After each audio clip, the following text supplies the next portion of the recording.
BFM Business et Challenge présentent l'entretien HEC. Edwige Chevrillon et Vincent Beaufils. Bienvenue dans l'entretien HEC en collaboration avec Challenge, avec HEC et le cabinet de stratégie Bain & Compagnie. On est ensemble, comme chaque mois, vous le savez maintenant, pendant une heure pour faire passer son grand entretien à une personnalité. Bonjour Vincent. Bonjour Edwige. Et aujourd'hui, notre invité, il est le patron d'un grand groupe de spiritueux familial. C'est important. Bonjour Éric Vallat. Bonjour Edwige, bonjour Vincent.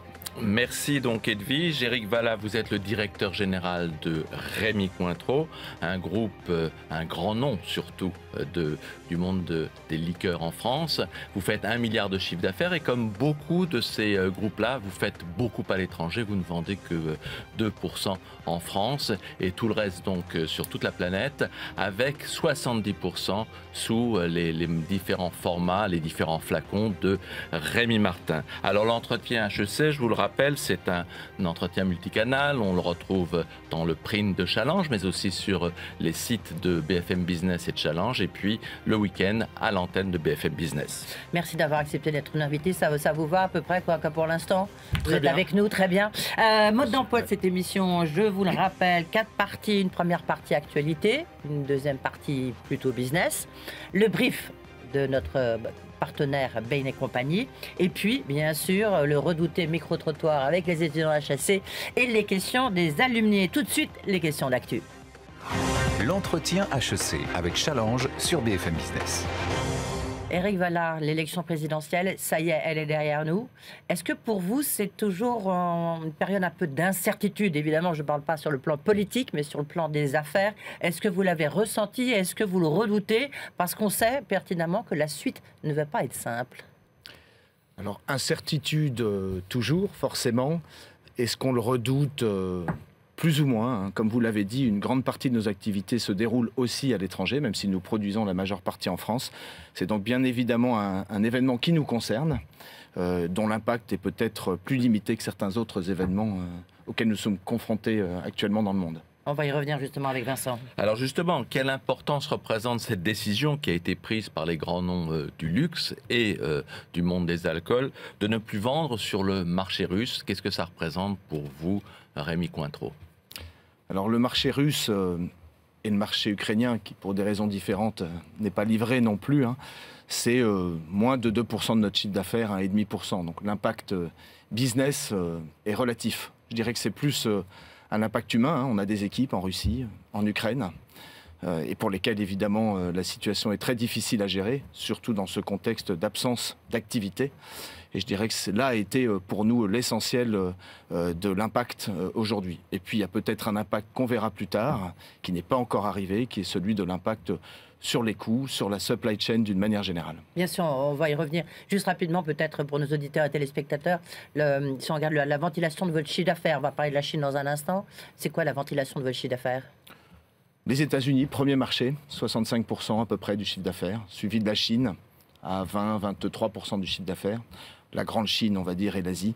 Et puis enfin l'Europe, à 17%, sont des chiffres arrondis. Alors justement, la Chine, on voit que la Chine est dans une situation très compliquée parce qu'il y a de nouveau la crise de la Covid qui sévit. On voit ce qui se passe à Shanghai, des événements dramatiques. Est-ce que pour vous, ça a un impact forcément sur la consommation d'alcool et de spiritueux? Oui, l'impact, on ne peut pas le nier, à court terme, il est très important, hein. Ce qu'on appelle le on-trade, hein, donc l'endroit où se passe la consommation sur place, les bars et les restaurants sont fermés.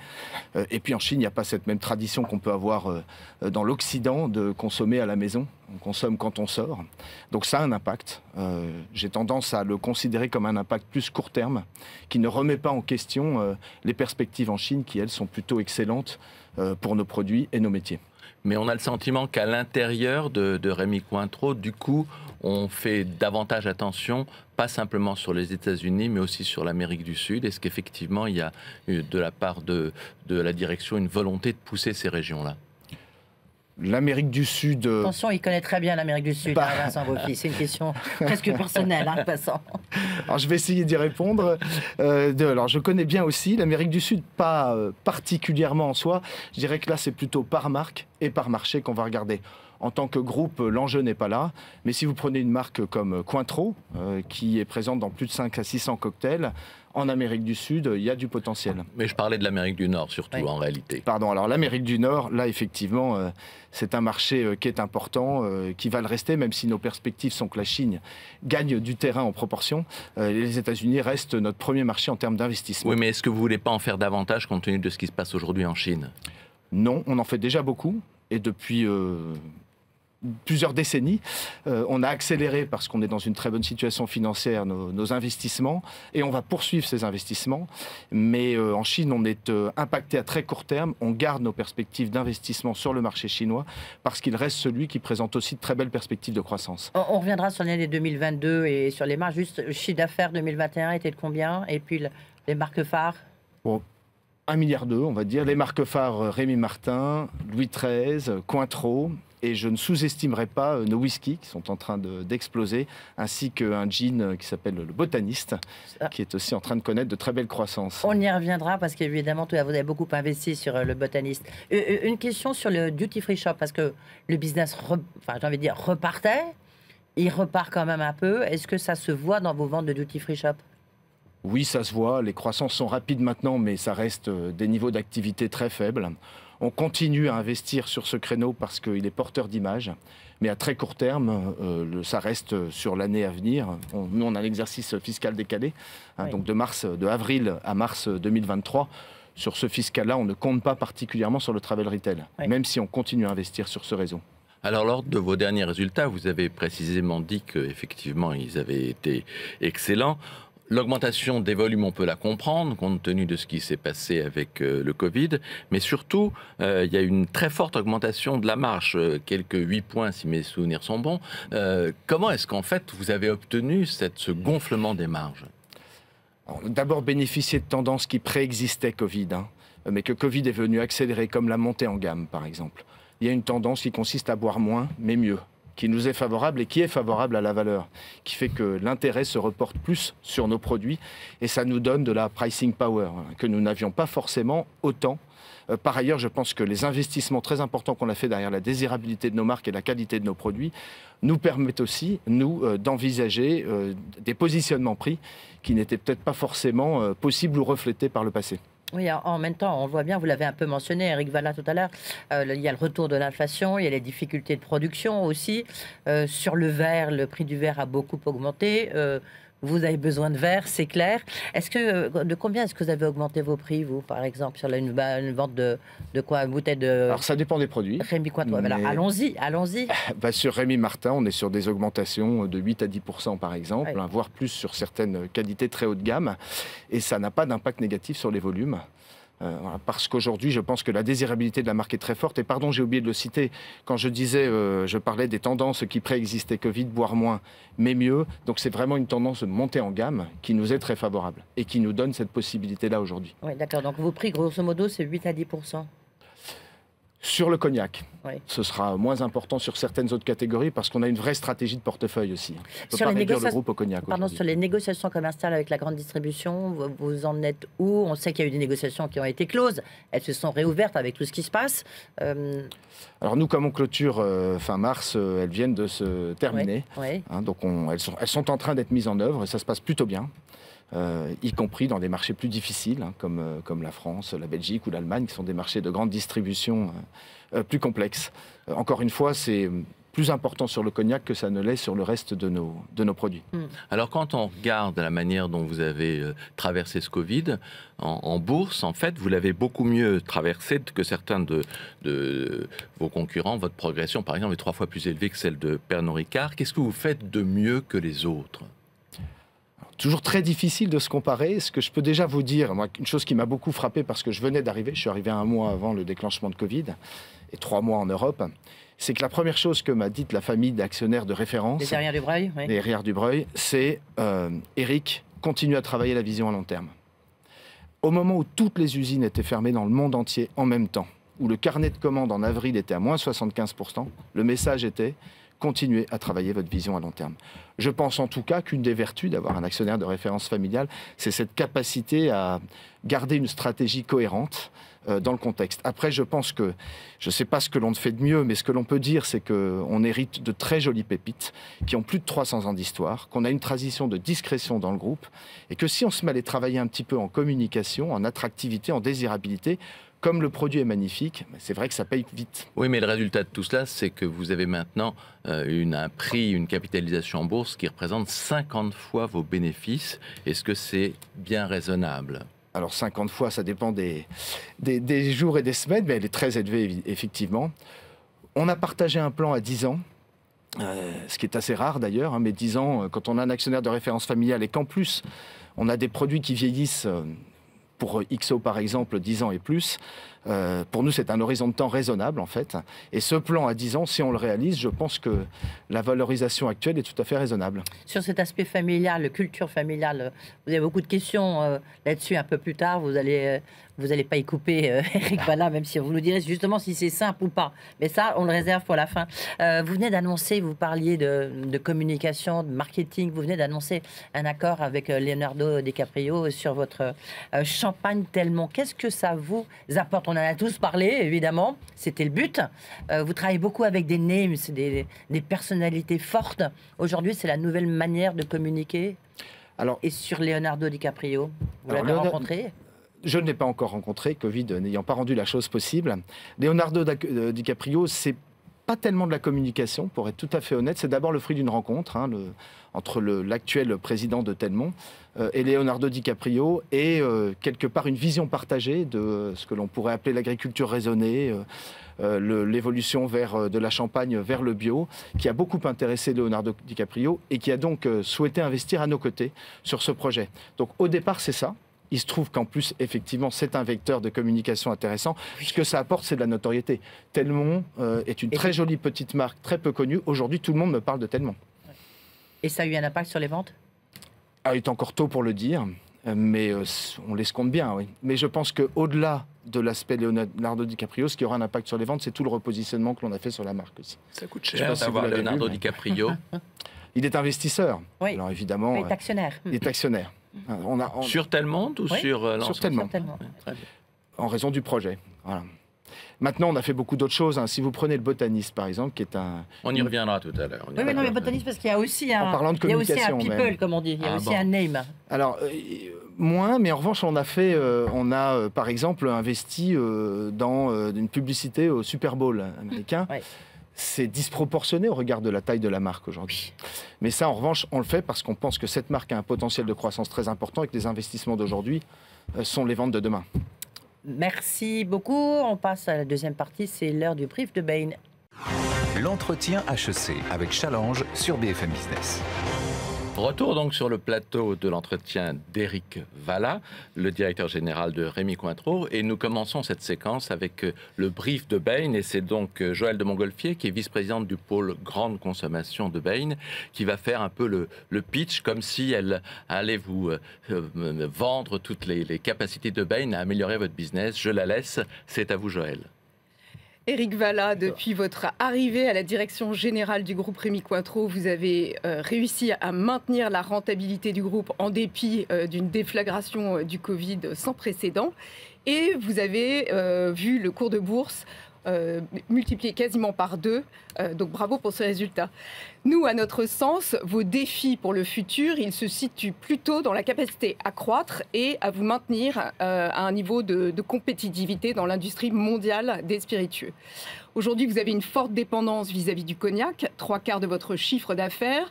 C'est un métier qui a une forte valeur ajoutée, des marges élevées, mais dont la capacité de croissance est tout de même contrainte. La matière première provient d'une zone géographique très limitée. Tout ce qui entre en cave aujourd'hui doit être soumis à des vieillissements de plus de 10 ans. Et vous avez des marchés géographiques tels que les États-Unis ou la Chine sur lesquels vous allez faire face à quelques incertitudes dans les mois à venir. Donc, l'impératif de la diversification nous semble incontournable. Aujourd'hui, vous l'avez évoqué, vous avez 1/4 de votre chiffre d'affaires sur des marques de whisky, de liqueur, et puis une marque de gin. C'est un segment sont des segments qui sont très combattus. On estime qu'aujourd'hui, il y a plus de 250 marques de whisky dans le monde, plus de 6000 marques de gin. Sont des segments qui opèrent aussi avec une rentabilité inférieure de moitié à celle du cognac. Donc aujourd'hui, dans le marché, vous faites un peu figure de petits poussets. Vous avez des concurrents absolument redoutables qui ont un effet de taille ou un avantage de taille sur vous considérable. Le leader mondial Diageo fait 13 fois la taille du groupe, Pernod Ricard 9 fois, Moët Hennessy 6 fois. Ils ont tous les trois des portefeuilles larges, diversifiés, avec des marques renommées, prestigieuses, des accès privilégiés aux canaux de distribution. Et par rapport à ça, vous semblez légèrement désavantagé. Pas de position franche de leadership, même dans le cognac, votre métier historique. Et toutes vos marques ne sont pas aussi prestigieuses que Rémy Martin, Louis XIII ou Cointreau. Donc aujourd'hui, Éric Vallat, y a-t-il encore une place pour un acteur de petite taille à actionnariat familial sur ce marché? Pour filer l'analogie du petit pousset, est-ce que vous allez devoir enfiler vos bottes de 7 lieues et commencer à mener des acquisitions tambour battant pour reprendre un peu un avantage de taille? Ou est-ce que vous allez devoir vous vendre au plus offrant des ogres, voire même sortir de la cote pour de rester fondamentalement un actif patrimonial familial? Eh bien, voilà, de bonnes questions de la part de Joël de Montgolfier et Éric Vallat. Absolument, il y en a beaucoup. Alors, je vais essayer d'y répondre rapidement, mais n'hésitez pas à m'interrompre. Petit pousset, absolument. Alors, j'espère même qu'il y a une quatrième voie dont j'aurai peut-être l'occasion de parler. D'abord, je vous l'avais dit, on est dans une situation financière très saine, ce qui effectivement nous met dans une position favorable pour considérer des opérations de croissance externe, même si on le fera toujours avec le filtre de nos valeurs, ce qui est assez spécifique pour notre groupe, et ce qui ne plaide pas forcément pour une taille conséquente, même si on a les moyens de regarder des tailles importantes. Mais je vais d'abord revenir sur tout ce que vous disiez, d'abord sur la diversification et la possibilité de la diversification. Je pense que heureusement que tout n'est pas question de ressources financières, en l'occurrence. C'est vrai que si on avait la même stratégie que nos concurrents, avec la moitié ou le quart de leurs moyens, on n'irait nulle part. Notre seule chance serait de finir par se faire écraser. Et en fait, on avait deux options pour ne pas se faire écraser. On sort par le haut ou on sort par le bas.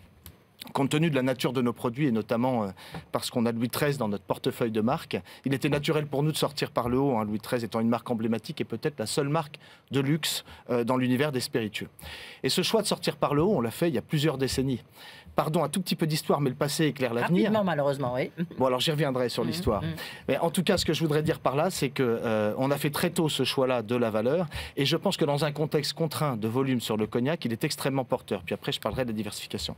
Sur le cognac, en fait, le potentiel de croissance reste très important sur des grades comme XO. Vous avez parlé de 10 ans de vieillissement, en l'occurrence c'est XO.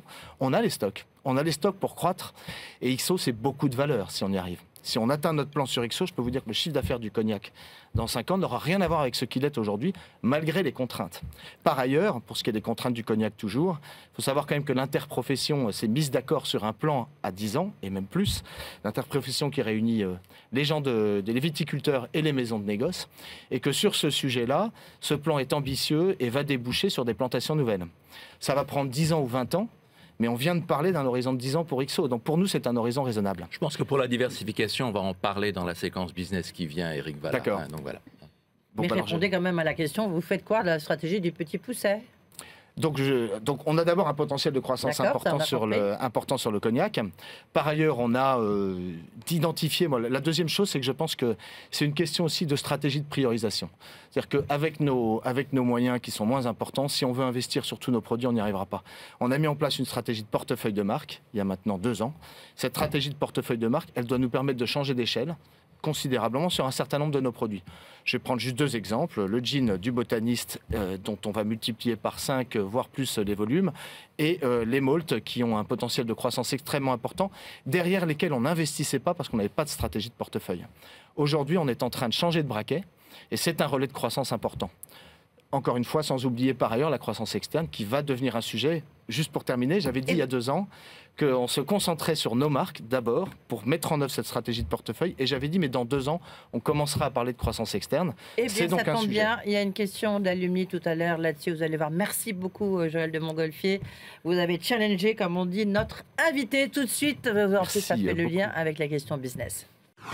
L'entretien HEC avec Challenge sur BFM Business.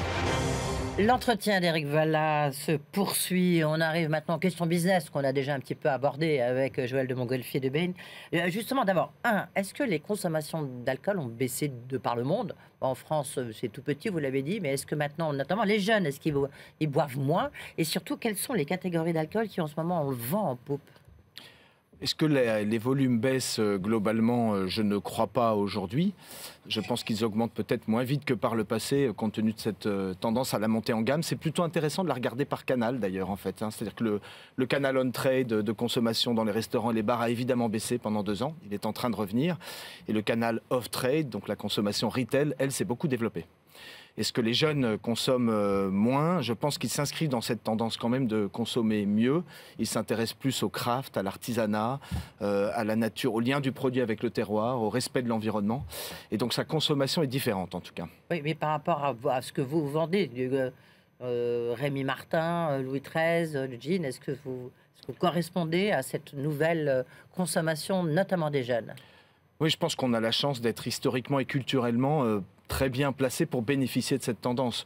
Notre ambition est de devenir le leader mondial des spiritueux d'exception, et l'exception, c'est ça que ça veut dire. C'est le lien au terroir, c'est l'artisanat, c'est le haut de gamme. Et je pense que ça répond effectivement à une tendance lourde de consommation. Il y a une deuxième tendance qui est le cocktail.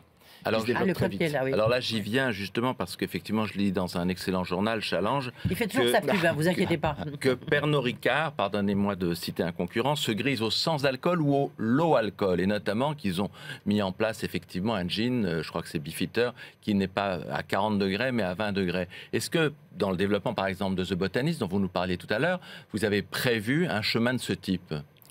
Alors moi alors d'abord le no alcool, moi je l'écarte. On est un alcoolier, une marque, un groupe de spiritueux, et oui on l'assume. Après on promet évidemment une consommation responsable, ne serait-ce que par les prix que l'on pratique. Donc oui on l'assume, et je pense que c'est notre cœur de métier. Vous avez raison de le souligner. Oui, tout à fait, absolument. Et encore une fois, je pense que les tendances actuelles y viennent. Il y a une tendance très importante que j'évoquais, qui est le cocktail, qui amène à cette réflexion plus générale autour du low alcohol, qui est un sujet intéressant, potentiellement, pour certaines de nos marques, que l'on étudie et que l'on regarde, mais que l'on fera à la Cointreau, que l'on fera à la Botaniste. Et il y a un autre domaine que l'on peut regarder, qui est potentiellement aussi le ready to drink, le prêt à boire, mais aujourd'hui, ce n'est pas qualitatif. Et si on le fait nous, il faudra le faire de notre manière. Et donc, je pense que ça revient presque à réinventer ce métier-là.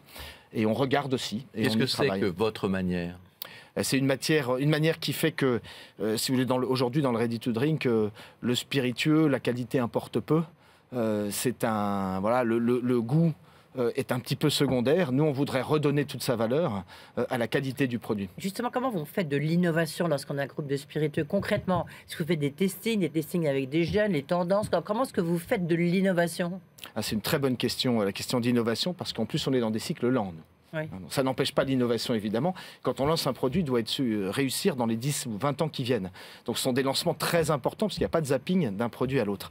Donc c'est très important de partir effectivement d'études clients, d'autant qu'on n'a pas l'accès, à part pour une marque comme Louis XIII, et j'y reviendrai peut-être, mais on n'a pas l'accès au client final.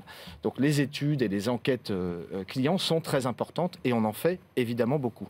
Maintenant, l'innovation, ça n'est pas que le produit. Aujourd'hui, justement, dans un métier où l'accès au client final est limité, l'innovation, elle est aussi là. Elle est dans la distribution de nos produits. L'innovation, elle peut être dans la relation client, elle est en amont dans l'agriculture raisonnable et le respect de l'environnement. Quand vous dites un whisky fait dans les Alpes, est-ce que c'est pas un peu tiré par les cheveux? Parce que là, on n'atteint pas un peu les limites de la communication, du marketing. Non, alors parce qu'il se trouve qu'il est fait dans les Alpes, mais ce whisky va beaucoup plus loin que ça. Le fondateur, qui est encore chez nous aujourd'hui, Frédéric Revol, est capable de vous dire de quel champ vient l'orge.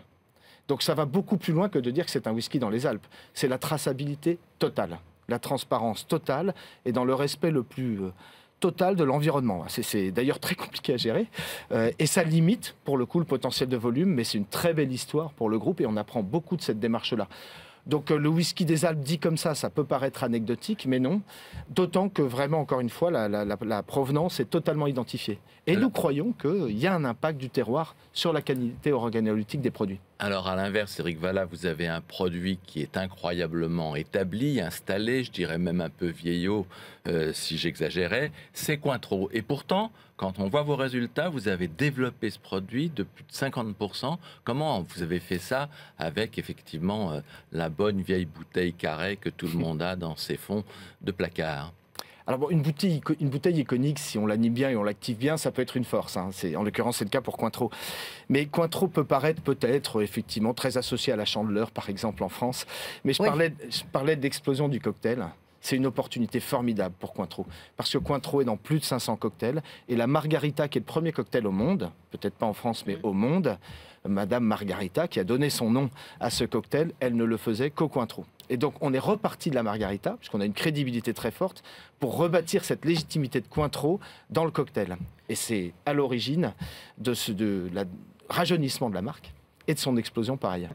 Alors, on l'évoquait tout à l'heure avec notre ami de Bain, que vous avez des géants en face de vous. Comment est-ce que vous pouvez lutter avec eux alors qu'ils ont des réseaux et des arguments que vous n'avez pas? Par la différenciation. La différenciation par le produit, ça commence par là. Il faut un produit. C'est Hermès face à LVMH, quoi, grosso modo. Oui, j'aime beaucoup la comparaison. On a été une fois cité comme le Hermès des spiritueux. Oui. Donc c'est évidemment, ça fait notre fierté. Mais pour ce qui est de la différenciation, c'est pas seulement par le produit. C'est aussi, par exemple, par la distribution. Parce que c'est vrai que sur certains canaux, on va être confronté à des groupes beaucoup plus grands qui ont beaucoup plus de moyens. Mais avec Louis XIII, on a une opportunité exceptionnelle qui est de réinventer un petit peu notre métier aussi, dont la distribution est très traditionnelle aujourd'hui. Si vous prenez Louis XIII, moi, mon ambition, c'est une ambition folle, mais on travaille pour ça, c'est que dans 10 ans, on soit à 90% sur un modèle retail. Où on distribue, on contrôle notre distribution. Dans vos propres boutiques? On sait à qui on vend. Alors un modèle retail, ça veut dire nos propres boutiques, ça veut dire nos propres grands vendeurs, ça veut dire nos propres e-boutiques. Et nous, on est peut-être un petit peu pionniers dans ce domaine-là parce qu'on a Louis XIII, et là on n'est pas en concurrence.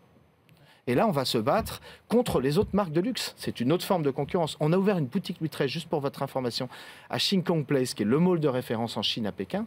On a ouvert au premier étage, entre Fendi et Vuitton, et ça cartonne. Bravo. Voilà, donc l'univers de concurrence pour une marque comme Louis XIII, par exemple... C'est un changement stratégique énorme quand même pour votre groupe. Oui. Alors attention, hein, tout ce qui est valable pour Louis XIII ne l'est pas pour Cointreau, et c'est là que la stratégie de portefeuille est importante. Mais en revanche, ça peut faire de nous un pionnier dans la distribution. Et je pense que c'est un élément de différenciation majeur. Vous parlez beaucoup d'histoire, de temps long, puisque évidemment vous travaillez sur des produits de temps long. Qu'est-ce que ça change d'avoir un contrôle familial? Donc c'est un Rémy Cointreau étant en bourse, bien sûr, mais contrôlé par les Herrières du Breuil. Mais comme beaucoup de groupes, on parlait de Pernod Ricard, LVMH, qu'est-ce que ça change d'avoir un contrôle familial? Alors moi j'ai toujours travaillé pour des groupes familiaux. Oui, Richemont. Absolument. Mais je vais vous répondre en tout cas ce que pour moi ça apporte, hein, ou ce que ça change. C'est pas facile, évidemment, hein, puisque une famille... c'est un certain nombre de personnes avec des sensibilités différentes. Mais quand on a une famille dont c'est la 4e génération qui aborde son métier avec à la fois toute la connaissance et toute l'humilité, en fait, ça permet de se nourrir et d'apprendre de cette expérience familiale, mais aussi de se projeter dans le long terme. On est coté, donc on a des contraintes à court terme, ça nous impose flexibilité, rapidité, agilité, mais on a aussi un actionnaire de référence qui nous permet de nous projeter dans le long terme. Je ne reviendrai pas sur l'exemple que j'ai donné tout à l'heure, mais qui m'avait beaucoup frappé au début de la crise Covid. Dernière question. Oui, c'était lié à votre décision de vous doter d'une raison d'être, effectivement, en 2020. Et puis, je crois que savoir que votre maison de whisky est également une Bicorp, c'est des entreprises qui sont bien sous tout rapport. Qu'est-ce que ça a comme importance? Est-ce que c'est pour sacrifier à une marotte de communication aujourd'hui? Non, je dirais même qu'on n'a pas été très bon dans notre histoire en communication sur ces sujets-là, parce que je parlais d'humilité et de modestie, il y a quand même beaucoup de ça chez nous. Et le fait est que depuis bien avant mon arrivée, il y a des valeurs très fortes chez Rémy Cointreau qui ont été encapsulées autour de ces termes terroir, people, les hommes et le temps. Et je pense qu'il s'agit plutôt aujourd'hui de les exprimer pour mieux fédérer.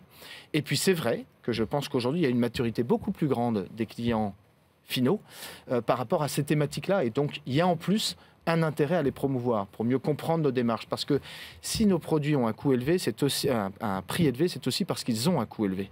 On est très pionnier en matière d'agriculture raisonnée, par exemple. Éric Vallat, on arrive au terme de cette première partie, deuxième partie avec les micro-trottoirs, les questions des alumni. Conclusion qui sera peut-être plutôt sur les questions de gouvernance. On se retrouve tout de suite et évidemment, tout ça, c'est à consommer avec modération. L'entretien HEC avec Challenge sur BFM Business. BFM Business et Challenge présentent l'entretien HEC. Edwige Chevrillon et Vincent Beaufils. Nous voici donc de nouveau avec Éric Vallat, le directeur général de Rémy Cointreau. Mais nous n'allons pas rester sur le plateau. Là, nous allons aller sur le campus d'HEC avec un micro-trottoir qui a été réalisé avec les étudiants et les étudiantes. Et vous verrez, il y a toujours des petites perles à glaner. Bonjour. Bonjour. Rémy Cointreau, est-ce que ça te dit quelque chose? Est-ce que tu sais ce qu'ils font? Pas du tout. Non, pas du tout. Moi, non, ça me dit pas grand-chose. C'est une entreprise dans le secteur de l'alcool. Je crois que c'est un groupe de plusieurs marques. Alors moi, Cointreau, c'est le nom vraiment qui m'évoque la marque Cointreau, donc de spirituel orange. Pour moi, Rémy Cointreau, ça évoque plutôt des spiritueux de luxe, comme le Grand Marnier ou le Cointreau, qui sont des alcools assez raffinés. À ton avis, quel pays est le plus amateur de spiritueux? À mon avis, peut-être la France. Moi, je dirais la France. Moi, je dirais les États-Unis, parce qu'en fonction des séries, on voit qu'ils boivent beaucoup de cognac, beaucoup de rhum, etc.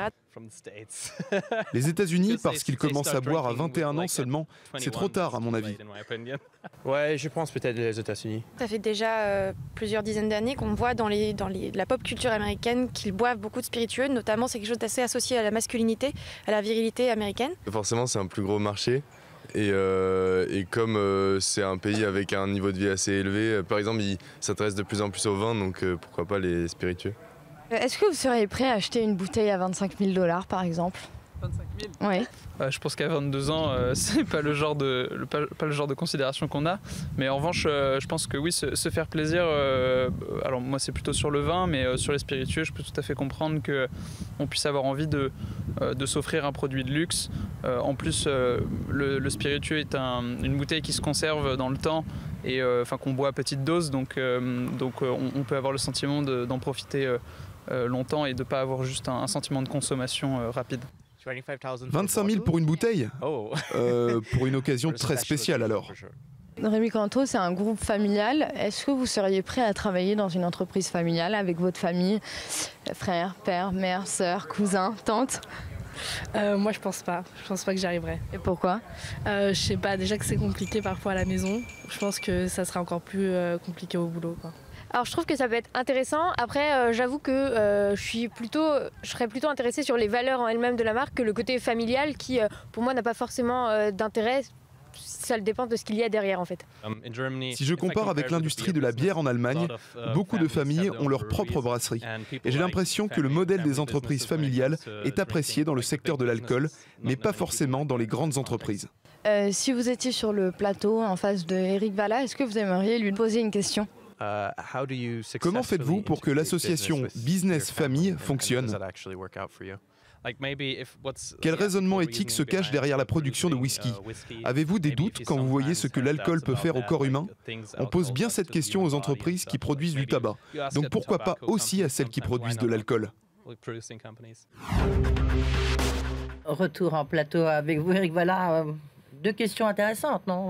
La dernière, c'est une... La dernière, alors on nous la pose la question, hein. Bien sûr, on se la pose aussi évidemment, et je pense que c'est très important de promouvoir une consommation responsable. Encore une fois, on est effectivement sur un produit qui n'est pas neutre et qu'il faut savoir consommer. Et sur la question familiale, comme on va y venir dans un instant, vous aurez l'occasion d'y répondre tout de suite. C'est la deuxième partie maintenant. On change de génération. C'est les questions d'HEC face à des alumni qui vous ont posé des questions.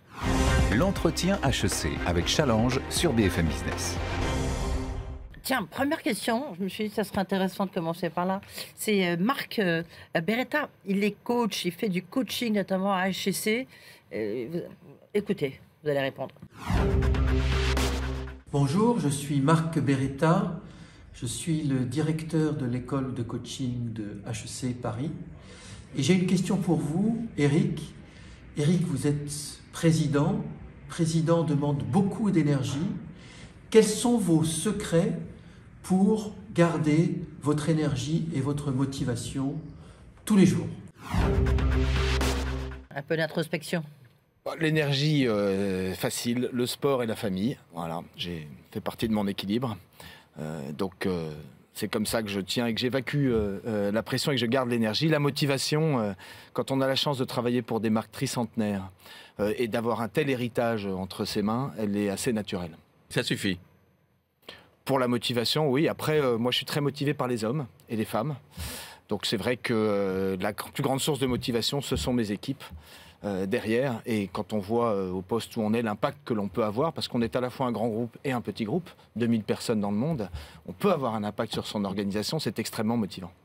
Alors la deuxième question vient de Étienne Casara et elle a trait, pardonnez-moi, justement à cet aspect de la premiumisation, de l'augmentation constante des prix. Je lui laisse la vous poser. Bonjour, Étienne Casara, HEC 2011, responsable investissement chez ICG. Ma question pour vous, Eric, comment faites-vous pour démocratiser la consommation de spiritueux dans un marché où les prix ne cessent d'augmenter? Oui, alors d'abord, le prix, c'est la conséquence, c'est pas l'outil de la montée en gamme. Autrement dit, quand le prix est élevé, il faut qu'il y ait de la justification derrière. C'est un premier élément de réponse. Oui, mais l'outil aussi justifie un prix. Oui, absolument, c'est ça. Mais, oui. et donc c'est le premier élément de justification de la réponse, c'est que pour moi, ce qui justifie le prix, c'est pas juste de dire et de clamer qu'on est luxe, c'est notre patrimoine, notre histoire, la qualité du produit, la qualité de l'expérience et les valeurs que portent les marques. Oui, mais elles n'ont pas changé. Et pourtant, vous arrivez à le traduire par une augmentation constante des prix. Si elles sont encore là après 300 ans, c'est qu'elles changent, elles s'adaptent. Pas le produit en lui-même, et encore, il y a des nouveaux produits qui arrivent. En revanche, les valeurs évoluent, il faut rester pertinent. Et je pense que c'est ça que portent les marques, c'est au-delà du produit, les valeurs. Et je pense qu'aujourd'hui, à une époque, on pouvait acheter un logo, puis ensuite on s'est intéressé à un produit de qualité. Et maintenant, on le voit bien, moi j'ai 3 filles qui ont 27 ans, 25 ans et 22 ans.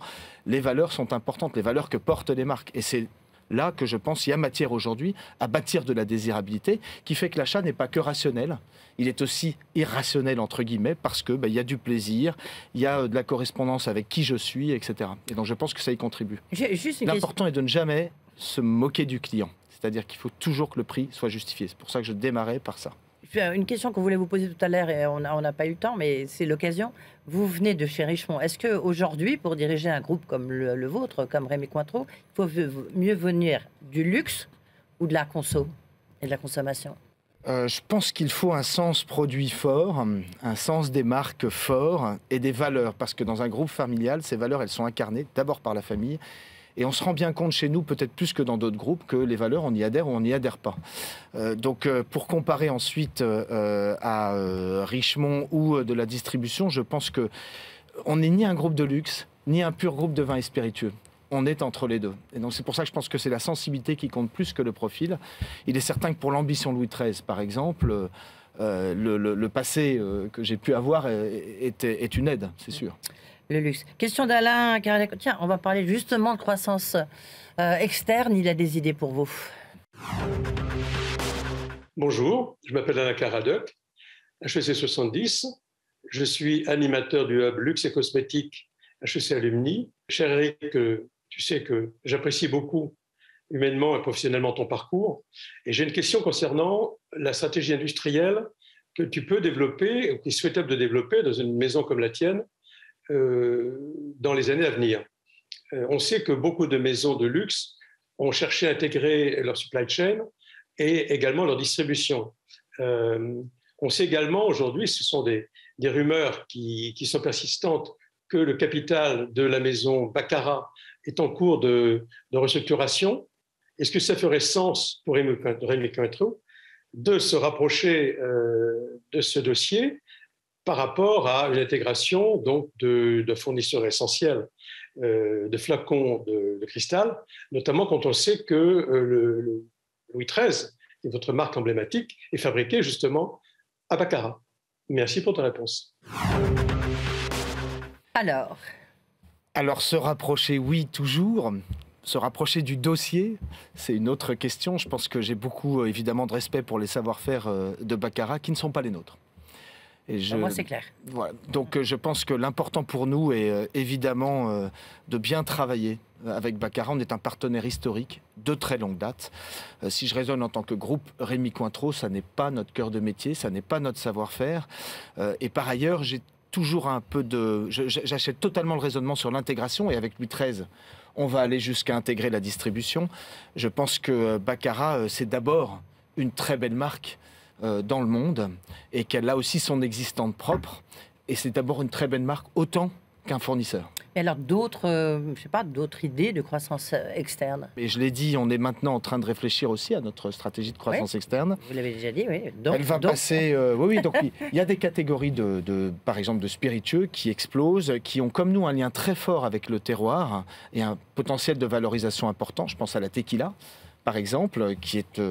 une catégorie intéressante à regarder, c'est pas un secret, on s'y intéresse, on n'est pas les seuls, mais c'est une catégorie potentiellement intéressante pour nous. Tout ce qui a un lien fort avec le terroir est intéressant. Et puis après, on a des très jolis savoir-faire qui pourraient nous permettre d'envisager des diversifications. On n'en saura pas plus ou on peut en savoir? Non, bon, non, d'accord. je serais ravi d'apporter l'éclairage plus tard. On va avoir une question d'un journaliste de la communauté HEC, parce qu'il y en a quelques-uns, ça y revient souvent. Thomas Lestavel, qui réfléchit sur la Chine. Bonjour Éric Vallat, je suis Thomas Lestavel, je suis journaliste. Ma question porte sur la situation en Chine où la politique zéro Covid a entraîné un confinement très strict qui pèse sur la consommation des ménages. Rémy Cointreau est très exposé à la Chine et à l'Asie en général. Comment se répercute la situation actuelle sur le groupe et quelles sont les perspectives en Asie? Merci. On a déjà parlé, mais ce qui est intéressant, c'est de voir aussi les perspectives à moyen terme. Est-ce que ça reste quand même un marché formidable pour vous? Oui, parce que la Chine, c'est 60 millions de foyers par an qui accèdent à la classe moyenne. Et on s'est souvent interrogé il y a quelques mois sur la taxation du patrimoine en Chine, de manière à répartir les richesses autrement qu'elles ne le sont aujourd'hui. Et je pense que même ça nous est favorable. Parce que nous, nos produits, c'est du luxe accessible par rapport à des produits de très grand luxe. Et donc, à la fois la démographie et le potentiel économique pour nous de la Chine font qu'on se projette de manière extrêmement positive, même si on est très durement touché aujourd'hui. Mais la Chine change un peu, et pas seulement avec le Covid. Par exemple, toutes les campagnes anticorruption qui ont été faites ont à un moment donné beaucoup gêné le monde des alcools, notamment ceux des alcools avec des très forts prix, comme ceux de Louis XIII. Est-ce que ça, vous avez vu, par exemple, les ventes de Louis XIII redescendre en Chine? Oui, alors cette campagne, notamment en 2013, elle nous a fait du mal, mais pour le mieux. Donc ça a été très dur à ce moment-là, pour Louis XIII, c'est vrai. Et on a complètement repensé notre distribution. On a complètement... Aujourd'hui, je parlais d'évoluer vers un modèle direct. Évidemment, ça nous prémunit de ce genre de risque aussi. On est beaucoup moins qu'on ne l'était une marque cadeau et beaucoup plus une marque qui se consomme. Donc on est reparti d'une base beaucoup plus saine sur laquelle on a construit. Parce que vous avez raison, il y a eu un impact qui était important à ce moment-là. Oui, qui était énorme même. Ouais. Une question, tiens, on n'en a pas encore parlé, l'impact écologique du verre. Après, on parlera du métaverse, mais c'est d'abord une question de Mériadec Buchmuller sur comment réduire cet impact. Bonjour Monsieur Vallat, Mériadec Buchmuller, fondateur et directeur général d'Isop, marque de tonic et de ginger beer. Donc ma question est la suivante, quelle est selon vous la réponse que doivent apporter les marques productrices de spiritueux ou autres, et donc de verre, pour réduire leur impact énergétique et écologique. Je pense qu'aujourd'hui, on n'est pas trop challengé encore, mais que les consommateurs vont nous demander de nous engager. Donc voilà, et ma question porte sur vraiment la partie distributive des produits. Je vous remercie. Cette question est très intéressante parce qu'on parle beaucoup de la réduction de l'empreinte carbone.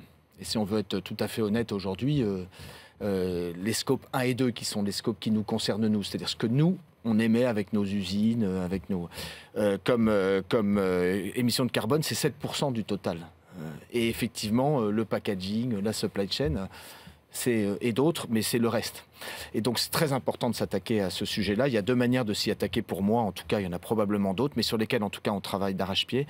La première c'est en amont, donc le verre. Le verre, on commence à lancer des bouteilles en verre recyclable, à étudier de nouveaux matériaux. On s'est donné pour objectif en 2025 d'avoir 100% de nos bouteilles éco-conçues. Le chemin à parcourir est long, on a commencé. On a aussi supprimé, ce qui était un choix très courageux, on est les premiers à l'avoir fait, mais tous les étuis de nos VSOP de cognac, par exemple, et on a maintenant la bouteille nue. Donc on a fait des choix assez radicaux, qui étaient risqués, mais qui se sont avérés plutôt payants aujourd'hui, puisque je pense qu'il y a vraiment une maturité de la clientèle. Puis après, il y a la question de l'aval, c'est effectivement, est-ce qu'on récupère nos bouteilles, comment est-ce qu'on peut les récupérer, etc., qui est un sujet que l'on travaille par exemple en Chine. Pour être tout à fait honnête, au départ, c'était à cause de la contrefaçon. On voulait récupérer les propres bouteilles que l'on distribuait. Vous faisiez en Bourgogne ou dans le Bordelais aussi. Absolument. Et ça, c'est devenu aussi du coup un enjeu RSE très important. Sur le travail des vignes, est-ce que là, on vit que dans le Bordelais, notamment dans Saint-Émilion, on progresse beaucoup, donc il y a beaucoup de vins en biodynamique, il y a quand même des chevaux de labour qui font leur retour. Comment vous travaillez vos vignes? Alors ça date de bien avant mon arrivée aussi, mais on a été le premier label, nos domaines ont été les premiers à être HVE, haute qualité environnementale, dans la région de Cognac, il y a déjà pas mal de temps. Donc c'est un sujet qui n'est pas nouveau. Je pense que ce qui est très nouveau aujourd'hui chez nous, enfin ça fait maintenant 5 ans, c'est notre volonté d'embarquer tous nos partenaires, parce que c'est bien beau de le dire qu'on fait dans nos domaines, mais on source aussi nos produits auprès de partenaires viticulteurs qui sont très engagés aujourd'hui aussi dans cette démarche de haute qualité environnementale, mais il faut aller plus loin. On est en train, par exemple, de tester aussi des cépages climato-résistants, par exemple, puisqu'on peut aussi s'interroger sur la viabilité à 50 ou 100 ans de la vigne à Cognac. Et donc, on va plus loin aujourd'hui dans ce domaine-là, puisqu'on va jusqu'à tester sur nos domaines pour le compte de l'interprofession. On n'est pas les seuls, nos camarades le font également. Vous avez combien d'hectares de vignes? Nous, on a, pour schématiser, 200 hectares. Alors après la vigne, le verre, voici le métavers, mais je préfère que ce soit Géraud de Vaublanc qui vous pose la question. Bonjour, Géraud de Vaublanc, je dirige Fracadopur, agence conseil en com de crise et d'influence. Eric, récemment, votre marque Absolut Vodka a créé l'événement en investissant dans le monde virtuel du métavers. Alors pour un groupe comme le vôtre qui s'est donné pour vocation d'être créateur de convivialité, en remplissant dans le monde bien réel les verres de centaines de millions de clients chaque jour, quel est le sens d'investir dans le métavers? Des verres au métavers, super coup de com' ou envie de réinventer la notion de convivialité? Merci.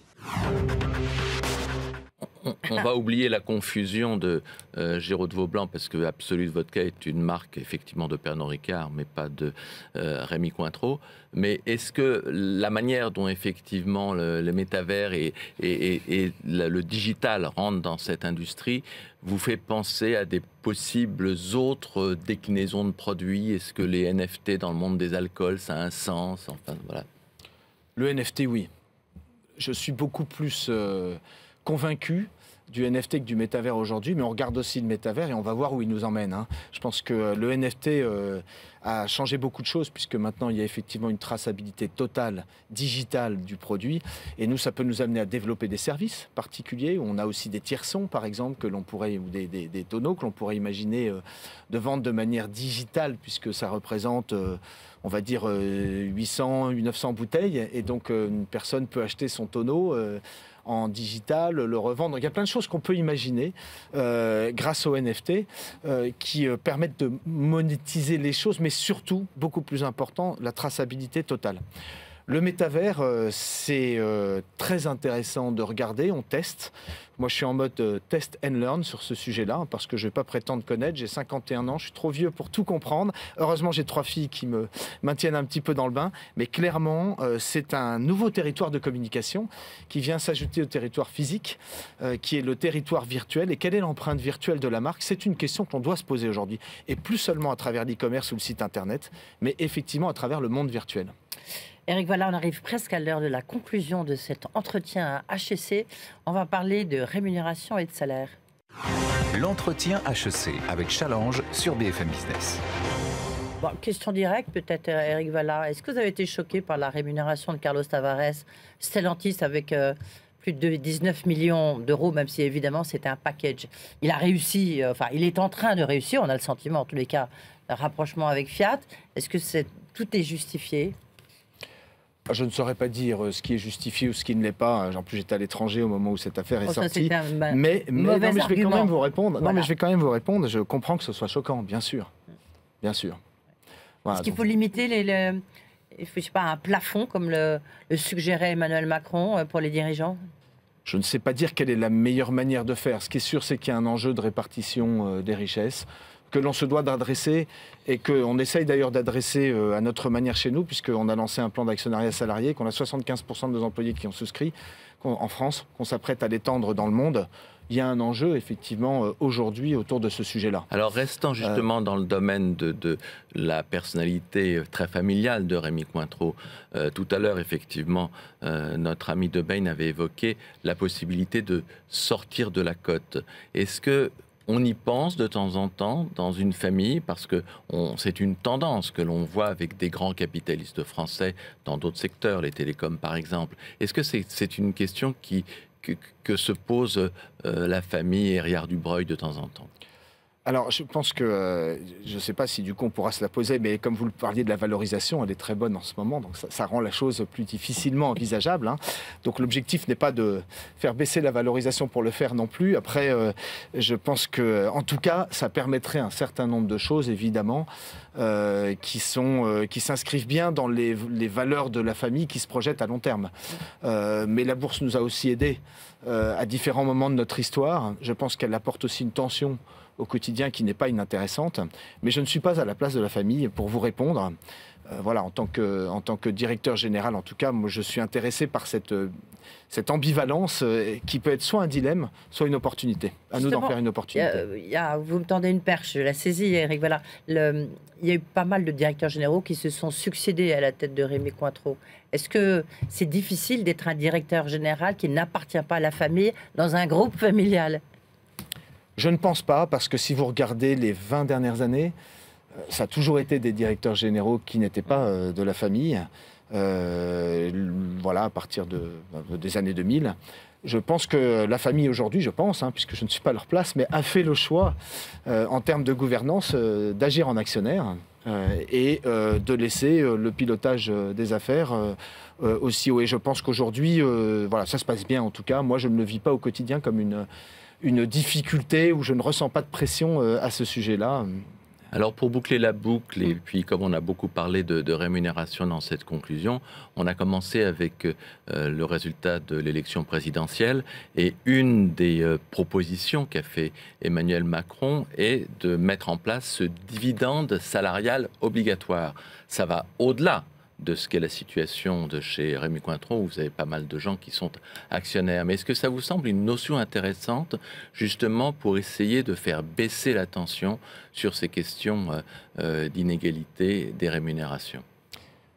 La notion est intéressante. Je ne sais pas juger de difficultés de mise en œuvre, etc. Ce qui est certain, c'est que je pense qu'on a tous la responsabilité de réfléchir à cette répartition des fruits de la croissance. On y a beaucoup réfléchi nous-mêmes, à travers des accords récents sur la participation, des formules dérogatoires plus favorables, à travers des primes qui ont pu être allouées compte tenu de nos bons résultats, etc. Je pense en tout cas que c'est un enjeu auquel on ne peut pas tourner le dos. C'est certain. Après, encore une fois, je pense que dans un groupe familial, il y a dès le départ peut-être une prise en compte de cela, peut-être héritée d'un paternalisme du 19e siècle, dont il n'y avait pas que du mauvais. Mais c'est vrai que je pense que l'entreprise est aussi une famille, peut-être encore plus dans le cas d'un groupe familial qu'il ne l'est dans un groupe purement coté. Merci Éric Vallat, merci aux équipes d'HEC, merci aux équipes de BFM Business et à William Baudry qui a préparé cette émission. Rendez-vous le mois prochain. Merci Edwige et merci Éric. Merci beaucoup. Merci. L'entretien HEC avec Challenge sur BFM Business.